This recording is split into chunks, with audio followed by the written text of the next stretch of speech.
আলহামদুলিল্লাহ, আরো একটি সকাল আজকে আসছি।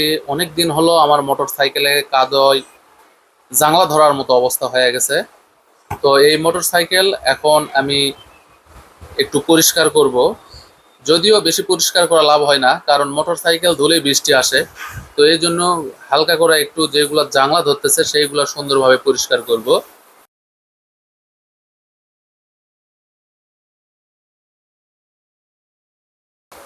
প্রথমে মোটর সাইকেলটি জায়গা মতো একটা পানি দিয়ে প্রথমে একটু ভিজা নিচ্ছি, যাতে কাদোগুলো একটু নরম হয়।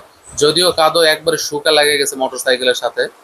আর আর কিছুদিন থাকলে মোটামুটি জাংলা ধরার মতো অবস্থা হয়ে যাবে। তো জাংলা যেন না ধরে সেই জন্যে, জাংলা মানে জং যদি না ধরে আর কি। তো এই জন্য একটু কাদোগুলা পরিষ্কার করতেছি, কারণ এই কাদো থাকলে দেখতেও ভালো লাগতেছে না, আবার প্রচুর পরিমাণ গাড়ির ওজন মনে হচ্ছে। তো ভালোভাবে পরিষ্কার কাদো শুধু করব, ওইভাবে ধোয়ার কিছুই নাই। তো এখন কাদোগুলো আস্তে আস্তে হাত দিয়ে মাটিগুলো টান দিচ্ছি এবং আস্তে আস্তে পানি দিচ্ছি।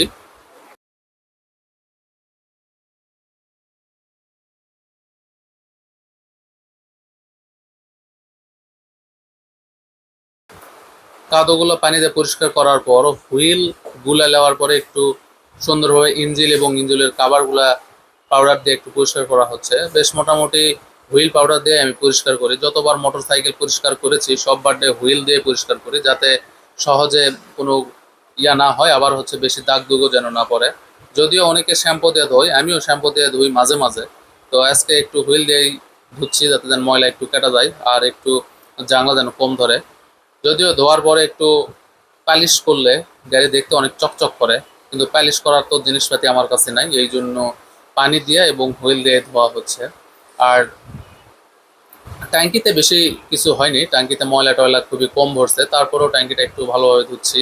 একটু ফাঁকা জায়গায় নিয়ে আসছি, কারণ সব দিন তো দেখেন যে পাইপ দিয়ে ধুচ্ছি। তো আজকে একটু পুকুরের পাড়ে ধুচ্ছি, যাতে যেন একটু হাওয়া বাতাস হয় সকালবেলা। এমনিতে ওই পরিবেশ খুবই ভালো আছে, বৃষ্টি আসবে মনে হচ্ছে, আকাশ মেঘ করছে। তারপরেও চিন্তা করলাম যে গাড়িতে জাংলা ধরার মতো হচ্ছে, সুন্দরভাবে পরিষ্কার করে গাড়িটা একবার রেডি করে রাখি। যদি বৃষ্টি আসুক তাহলে অল্প একটু পানির সাঁটা দিলেই আবার ময়লাগুলো পড়ে দেবে, কিন্তু এই জাংলা ধরার মতো এরকম হয়ে থাকবে না। আর যদিও সব সময় গাড়ি ধোয়া যায় না, সময়ও হয় না। আজকে একটু ঘুমোর থেকে খুবই সকাল সকাল উঠছি, কোনো কাজও পাইনি, এই জন্য আসলে ভাবলাম যে আজকে মোটর সাইকেলটা এটা পরিষ্কার করি, যাতে জানলাগুলো আর না ধরে। তো এখন মোটামুটি পাউডার দেওয়া ধোয়া শেষ, এখন পানি দেওয়া শুরু।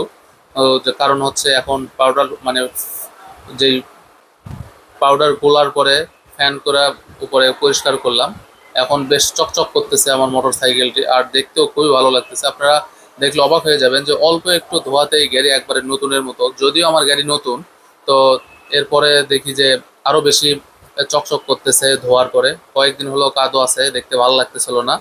আর ধোয়ার পরে সত্যি খুবই সুন্দর লাগতেছে এবং নতুনের মতো লাগতেছে। অবশেষে আমার মোটর সাইকেলের পানি দেওয়া শেষ এবং একদম ক্লিয়ার হয়ে গেছে, খুবই সুন্দর লাগতেছে। সামনে হেডলাইট টেডলাইট খুবই চকচক করতেছে। ভিডিওটা আজ এই পর্যন্ত। আর এখন আমি আপনাদেরকে দেখাই যে কেমন চকচকা। যদিও প্রথমে দেখছেন মোটর সাইকেলটা কেমন চকচক করতেছে, আর এখন কেমন চকচক করতেছে। প্রথমে কাদো কুদো ছিল, এখন খুবই সুন্দর এবং কোয়ালিটি ফুল লাগতেছে। গাড়িটা দেখতেও খুবই ভালো লাগতেছে এবং একদম গাড়িটি নতুনের মতো হয়ে গেছে। এখন দেখেন এই যে পাশ থেকে প্রথমে কাদো কুদো ছিল, এখন দেখতে খুবই সুন্দর লাগতেছে। আসসালামু আলাইকুম।